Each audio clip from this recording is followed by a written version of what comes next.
دین اسلام میں کوئی زبردستی نہیں ہے، ہدایت صاف طور پر ظاہر اور گمراہی سے الگ ہو چکی ہے۔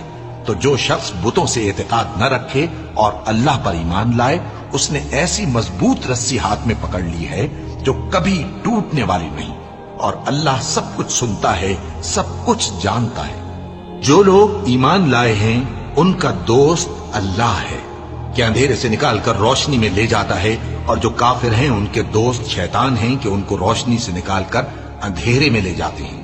یہی لوگ اہل دوزخ ہیں کہ اس میں ہمیشہ رہیں گے۔ بھلا تم نے اس شخص کو نہیں دیکھا جو اس غرور کے سبب سے کہ اللہ نے اس کو سلطنت بخشی تھی، ابراہیم سے اپنے پروردگار کے بارے میں جھگڑنے لگا؟ جب ابراہیم نے کہا میرا پروردگار تو وہ ہے جو زندگی دیتا ہے اور موت دیتا ہے، وہ بولا کہ زندگی اور موت تو میں بھی دے سکتا ہوں۔ ابراہیم نے کہا کہ اللہ تو سورج کو مشرق سے نکالتا ہے، آپ اسے مغرب سے نکال دیجیے۔ یہ سن کر وہ کافر ہکا بکا رہ گیا، اور اللہ بے انصافوں کو ہدایت نہیں دیا کرتا۔